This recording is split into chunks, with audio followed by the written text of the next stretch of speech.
Hi everyone, just a quick one this week. I did get some posts.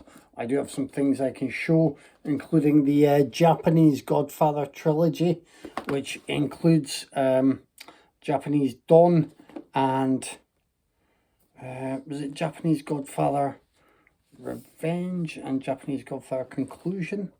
Well, one is certainly called Conclusion. Ambition and Conclusion. Anyway, never seen those, not sure when I'll get around to them, as I say, almost every week. But yeah, it's another really nice release from Radiance, so I'm going to blindly recommend that to you. And then a selection from Indicator. You Must Be Joking has quite the cast. Michael Callan, Lionel Jeffries, Denham Elliott, Wilfred Hyde-White, Bernard Cribbins. Special appearances of James Robertson Justice, Leslie Phillips, and Terry Thomas guest stars. It's directed by Michael Winner. So there we go. I've just found the odd little bits of plastic that hang about the edge. Gripping video content. Anyway, there we go. You Must Be Joking. Idol on Parade. Now this has William Bendix, Anthony Newley, and Aubrey. William Bendix is someone I have seen in other features, but as far as I'm aware, nothing like Idol on Parade. So I look forward to whenever I'll check that out. And yeah, produced by Irving Allen and Albert R. Broccoli, aka Cubby Broccoli, right? The Man Inside has Jack Palance, Anita Ekberg, and Nigel Patrick. There we go. And also has Anthony Newley in there, and one or two others. So again, who knows? I'll get that. And Jazz Boat, nice. Jazz Boat, again, Anthony Newley and Aubrey, Bernie Winters, James Booth, Ted Heath and his music, with guest star Leo McKern. I mean, that just sounds wonderful.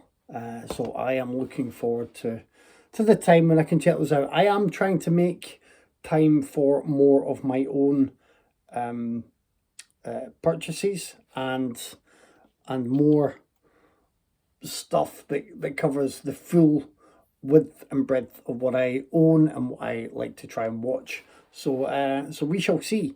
In the coming weeks, maybe I will be able to make time for each of those. Who knows? Never say never.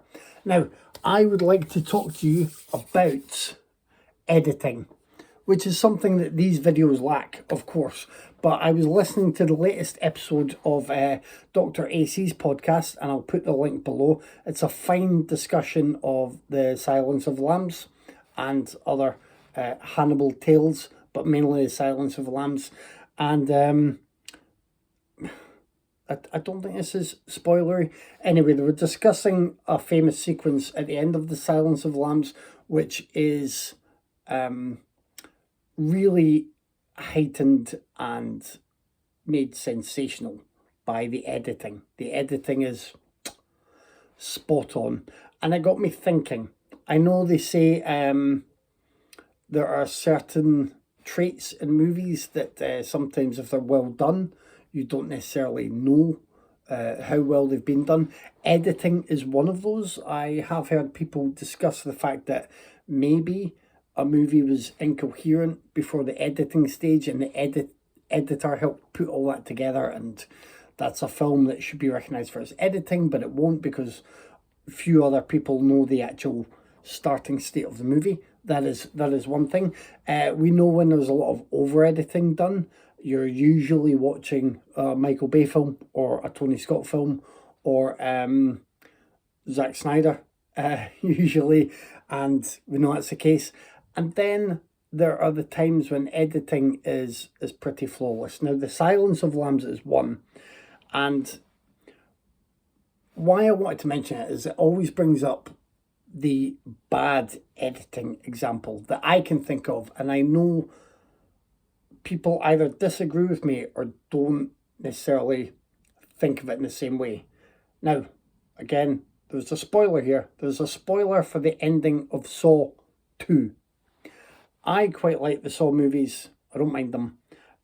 But Saw 2, I never really liked. Saw 3 did a great job of improving Saw 2 and being a step back up in quality.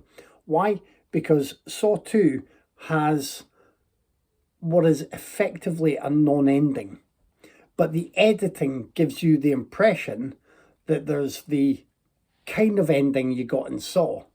That's not the case, because when it comes to Saw and Jigsaw's plans, it's always best when his target learns their lesson or realizes too late that there's something they could have done very easily to get themselves out of a predicament or get their loved one saved. In Saw 2, you think that has happened because there's so much cross-cutting. You're seeing all the lines of dialogue that echo what is happening at the end. You just get the big picture, right? But none of that is actually delivered to the main character of Saw 2. The main one who's being taught the lesson, if you like. None of it. Rewatch Saw 2 and then tell me who is impacted by the revelations at the end. It is us as viewers. It is 1 or 2 other characters who find out these things as everything is unfolding. It is not the main character until they continue their story ever so slightly into Saw 3. If I'm wrong, let me know I'm wrong. It's been a while since I've watched Saw 2, but that is my memory of it. I remember it as an example of editing that, on the one hand, doesn't work, but on the other hand, it kind of did work because it does a slight bamboozle move and everyone thinks it's as good as Saw, when it really, really isn't. So that's it, I think, for this week. Some purchases, some discussion of editing. Once again, I'm not dipping my toe into the waters of the BAFTA debacle. We hope you enjoyed our conversations on Sworn to Justice and I Swear. And I am particularly pleased that I'd coincidentally brought I Swear to the table on this wild news week with the storm of controversy that shouldn't actually be controversy.